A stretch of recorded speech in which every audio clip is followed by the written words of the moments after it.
It's gonna take you 2 years to keep that weight off, sis. Yes, you heard me right. It's gonna take you 2 years for your body to accept your new lowest weight. So what are we gonna do during that time?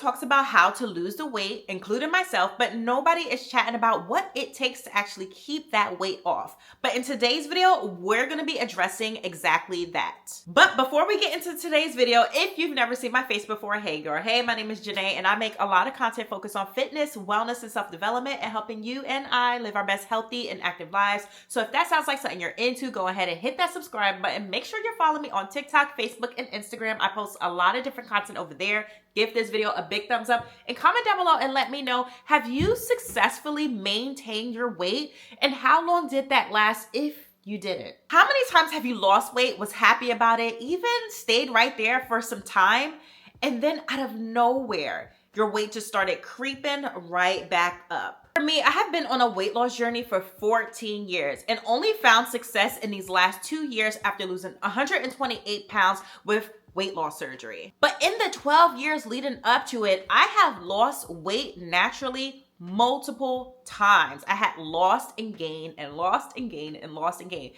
60 pounds 3 times, 40 pounds a couple of times, 20 pounds, 15 pounds. I mean, I kept going up and down and could not figure out how to keep the weight off. My problem wasn't losing the weight, it was keeping it off. Well, my success was due to weight loss surgery, but that's only part of the story, because we all may know somebody who gained all of their weight back after weight loss surgery in a very short amount of time. It happens more than you know. So what actually made me successful this time around? Let me share some tips with you to help you on your own journey and some research I have come across to prove all this to be correct. So I came across a journal article from the National Library of Medicine. I'll leave it in the description box below if you would like to read it yourself, if you want to look it up right now. The PMID number is 37276312. And it is titled Obesity and Set Point Theory. And you may have heard of set point before.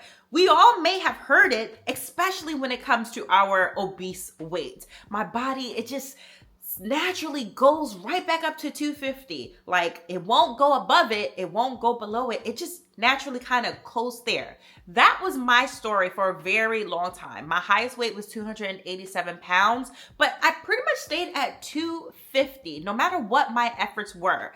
Even if my weight started to go up, or if I started to lose the weight like I've done multiple times, for some reason, it would shoot right back up to 250. And if you reflect on your own journey, you may have some type of similar story to mine. Well, without getting into all of the nerdy details, the set point theory is related to homeostasis. So this theory states that the human body has a predetermined weight range that it would like to stick to. And on a cellular level, the body's gonna do whatever it can do to drive the weight back to its original set point.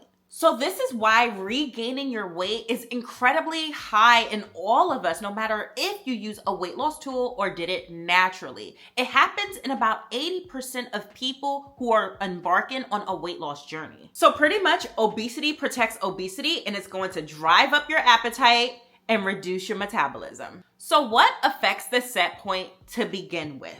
Your genetics, your epigenetics, your obesogens, your obesogenic environment. I know, I said I wasn't going to nerd out, and I did exactly that. If you read the article that's in the description box, it will give you more information on these different topics. But to sum it up, we do have genetics that plays a factor into this, but a lot of it is behavioral, lifestyle, environment, socioeconomic, things that can be within our own grasp. So this is why a lot of people, like myself, resort to weight loss tools, whether that's a pill form, whether that's a GLP-1 shot like Ozempic or Mounjaro, or even having weight loss surgery. And I'm gonna read this segment here from the article. Bariatric surgery achieves more significant weight loss and sustainability than lifestyle changes and pharmacotherapy, making them the most effective approach to weight loss and treating obesity-related comorbidities. So like I said, this set point theory is an issue that relates to all of us, whether you're doing it naturally, take a GLP-1, or had weight loss surgery. And the number one factor that plays into this is diet and lifestyle. So even though this article stated that bariatric surgery is the most effective thing for weight loss long term, we also still know people who have gained their weight back. And it is because of what? Diet and lifestyle. And while a lot of us ladies deal with internal issues like PCOS, hypothyroidism, Hashimoto's disease, etc., it only makes weight loss harder. It doesn't make it impossible. It still comes down to what?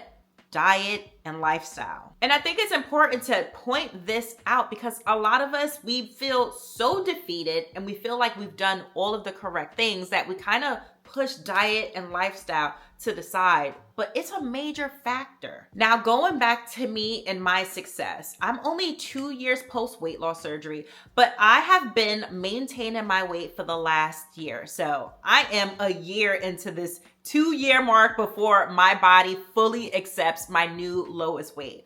That being 159, but I actually have been maintaining my weight just fine at 165, and I'm also comfortable here. And it is because I've done what? The diet and lifestyle changes, you guys. And I share this all the time in my maintenance vlog series called The Discipline Diaries, where I'm showing y'all exactly how I live my life in maintenance after massive weight loss. So now that we know this information, and if you're starting your weight loss journey, if you're in the middle of your weight loss journey, or you're pretty much at the end like me and you're moving into weight maintenance, how do we go about this, right? Because like I said in the beginning, everyone teaches you how to lose the weight, but nobody is teaching you how to maintain it. Well, me being the research nerd that I am, knowing the stats, understanding the stats, and me wanting to not be a statistic, something that I've had to learn on my 2-year successful journey is the way you lose your weight is also going to be the way you maintain your weight. And like I mentioned earlier, even though I have been successful because of weight loss surgery, that is not the number one driving point. It is this fact right here. The way that I have lost the weight is also the way I am going to maintain it. So let's chat about those things, and maybe you can implement or at least think about this thing for your own journey. Now, when you losing weight, if you come across a random creator or whatever the case may be, they may tell you, cut carbs and just drink water, do nothing but cardio, or just do weight training, or whatever it is. You may come across a fast that your homegirl told you about. I know everybody is doing the watermelon fast right now, and it's so triggering to me. But here's the thing. Even if those methods get you to your goal weight, get you to lose that 20 pounds in 2 weeks for that dress that you're trying to fit into, what happens next? What happens after that? We all know what's going to happen. We're going to gain that weight and maybe then some right back. We're going back to the methods of yo-yo dieting. If you know for a fact that you're not going to be able to keep that way of eating and that way of movement up for long term, for the rest of your life here, don't even start it. Don't even start it, or don't commit to it long term. And that is something that I had to grasp. And that was the thing that was the major change for this weight loss journey for me. So no matter what your journey looks like, it all comes with a set of rules, right? For me in bariatric surgery, I couldn't have alcohol. I couldn't have carbs. I couldn't have fast food. I couldn't have sugary foods. All of these things that these random creators are saying that you couldn't or shouldn't have. But those aren't rules that my doctor implemented for me. And this is why I'm always going to stress you to go to your provider, speak with a registered dietitian, look at your own internal health, and see what they recommend for you. So even though I had these conversations with my bariatric surgeon about things that I should avoid, things that I could avoid, things that may not be great for my journey, I straight up knew that I was not going to be the perfect bariatric patient, that I was still going to indulge in all of those things. I did not want to give up my life just because I had surgery in the name to lose weight. I've done that before. If I wanted to continue to do that, I didn't need to have 80% of my stomach removed from my body to do just that. So knowing that about what I wanted for my life long term, I made a decision. Well, for now, of course, I'm going to follow the food stages, because if you know about bariatric surgery, then you know there are certain food stages until you are able to consume more food. But once I was able to consume a certain amount of food, I made the decision to still have sugary foods. But guess what? I'm doing no sugar added snacks, or I'm making my own snacks at home to satisfy my sweet tooth. But I don't have to have all these junky ingredients from this restaurant that I honestly don't even know what they're putting into this crumble cookie. But I can make my own macro-friendly version at home. And now I don't feel so restricted because I'm not totally cutting this thing out. Or when it comes to diet sodas and no sugar, zero sugar drinks. I know everybody hates aspartame, but there's so much research on it. I'm not even about to get into all of that. I knew from my journey that I didn't want to cut that out, but I'm not going to be drinking my calories either. So I'm going to find a smart swap, which is what I like to call it. Some type of substitute that makes me not feel so restricted. Same thing with pasta, with bread, with rice. Like, I knew I still wanted to consume those things. Low carb was not a lifestyle that I was going to maintain for the rest of my life. I've done the low carb to no carb to carnivore before. Yes, it helped me lose weight. And then guess what? As soon as I added those things back into my life, I gained weight again. So knowing that, I just decided to do things that were high protein, high fiber, lower calorie. They make the stuff out there. There's keto bread, there's keto pasta. I actually have a full grocery list where I'm showing you all of my smart swaps, all of the things that I used to consume and what I consume now. From my carby foods to my meats to my drinks, there are so many things that I swap out that made this journey feel less restrictive, and I will link that video in the cards above. But with me doing that, and at the very start of my journey, as the years went on, there were things that I started to do naturally on my own. I actually allowed myself to have the real thing, the real sugary stuff, or maybe a piece of fried chicken or whatever the case may be here or there. And I didn't feel like I was going to binge on it. I didn't feel like I was going to spiral because I got the taste of it. Before, that's exactly what I used to do. But because I didn't put these stipulations on myself and I allowed my mind to get used to it, if I have it, I have it. I don't trip about it anymore because I know I'm not going to go crazy on it. And as the years went on, I started naturally eliminating things from my diet because I started paying attention to how my body felt. So my body really didn't feel good on dairy. So I went to lactose-free stuff. And now I can't even really do that. Or even like the no added sugar stuff, the sugar substitutes. I had to figure out a sugar substitute that actually was good for my body, that didn't make me feel icky. I started doing things for my body that had nothing to do with the scale, yet it still reflected on the scale. And that's on actual lifestyle changes. We talked a lot about food. The same thing can be implemented with your fitness routine. There have been so many times that I had abused fitness on my journey to where I had to take a break from working out, which is crazy to say. But if we think about it, it's not really that crazy to say because weight loss is still 80% nutrition. So I dialed in on my nutrition until I can get to a better mental state when it came to fitness. Before, I was doing everything possible just to lose weight, including being in the gym for 2 hours every single day, doing 2-a-days, making sure I didn't leave the gym until I burned 1,000 calories per my watch. Craziness. Now I just move my body. I move my body in ways that I actually enjoy because guess what? When you enjoy it, even when you're sore, even when you're tired, when it becomes a hobby, you're still gonna get up and do it. You're still gonna want to get up and do it. You're not gonna feel resentful towards it. So find that thing for you that would make you be consistent because it actually makes you feel better. It actually is a de-stressor for you. It actually heals your mental health. Instead of binging out on food, you're actually going to get a sweat in at hot Pilates, or you're going for a run, or you're going for a walk. You're getting your 10,000 steps in, or you're lifting. You're doing pickleball. I mean, no matter what it is, it's still a form of movement that you're staying consistent with. That's part of a lifestyle change for long-term success. But we talk a lot about food and fitness, but we forget about the two S's, sleep and stress. Sleep and stress, you guys. Those things will impact the scale as well for your long-term goals. So think about how much sleep you're getting on average per night. What's the quality of that sleep? I have an Oura ring that I have been wearing for the last year, and it has exposed me. It clocked all of my teeth, and now I make sure I pay attention to how much I sleep and what my quality of sleep is. Or pay attention to the things that are adding stress to you. Can you eliminate it? Even if it's that job, can you start looking for a new job somewhere else?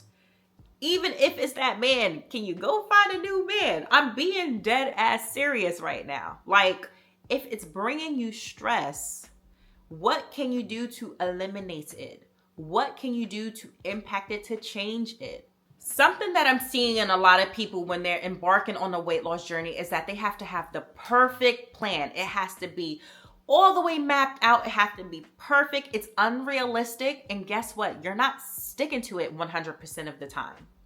If you're not sticking to it 100% of the time, then it's really only working 50% of the way, if that. Find a plan that you can actually stick to, that you actually enjoy, that you can give it 100% compliance. It's not the fact that you lack discipline, or that you lack motivation, or that you lack consistency. You have a crappy system that you're not compliant to. You're gonna fail every single time. So as you're moving into weight maintenance, evaluate what systems do you have in place. Think about it right now. Comment down below and let me know what your systems are in place for you. And is it truly realistic, or is it adding to your stress? Because you can't even keep up with this plan that you set. You set this plan and you can't even keep up with it. Let's remake the plan something that you enjoy and something that you can actually keep up with. So for me, my bare minimums are a high protein, high fiber diet. It's getting my 10,000 steps in per day and at least working out 3 times per week. Those are my 3 systematic approaches to staying in weight maintenance and to also lose the weight to begin with. Now, of course, you can do more, because I do more. I actually strive to hit 15,000 steps per day. I lift 5 times per week. I make sure I do 3 runs per week. And I do calorie track and macro track. I still do those things. But every week, you ain't gonna feel like you're up here, that you are killing it, that you are rocking it, that you want to even do that. So this is when I fall back into my 3 bare minimums. So what does that look like for you? What bare minimum system can you implement and stick to? One last thing that a lot of people really don't pay attention to is your mental health. And that was something that I discovered on my own weight loss journey. It changed from a weight loss journey to an actual mental health journey. This journey started to expose a lot of toxic traits that I had in my own dieting habits. It told me that I needed to heal my relationship with food. It told me that I needed to heal my relationship with fitness. It told me that I had to change my outlook on dieting and diet culture. It made me start to research my own body and get information to help me support the things that I know or the things that I want to know. It made me change. Not only that, when things got hard and I was struggling with body dysmorphia or learning how to love this new body that I'm in, even though I am getting loose skin removal in less than 4 weeks, I still had to learn how to love this new body that I'm in. So for me to do that, I started to have to romanticize my weight loss journey. I know what it feels like to be on a crappy, long journey, one that is not pleasant. And I vowed that I would not make this journey be the same way. It's already different because I had weight loss surgery. I knew walking into this that this was going to be the very last weight loss journey that I was going to be on. So how could I romanticize it? I can do things that I love. I can start buying clothes for the person that I want to become. I can start switching up my hair and my makeup. I can start doing things that doesn't involve weight loss, because for so long I allowed my weight loss journey to take control of my life. I hope today's video really made you think about your own weight loss journey, the things that you can change within your journey, made you think about how you can approach your own weight loss journey, but also your weight management journey. And I hope it exposed some truths that maybe you have been trying to avoid in your own life, in your own journey, some things that you maybe have to heal from. Let me know in the comments below if you feel totally exposed right now. And if you do feel totally exposed, you need additional support, I did create a Facebook support group. I'm gonna leave it in the description box below for y'all. If you enjoyed this video, make sure you give it a big thumbs up. Subscribe if you haven't already, and hit that bell icon. That way you're notified every single time I post a new video. Make sure you follow me on TikTok, Facebook, and Instagram. On TikTok, I'm always hosting lives and answering your questions in a moment. And on Instagram, I'm super active in my stories. I do have a broadcast channel. They end up knowing the tea first, so make sure you follow me over there. Thank you guys so much for watching, and I will see you in the next video.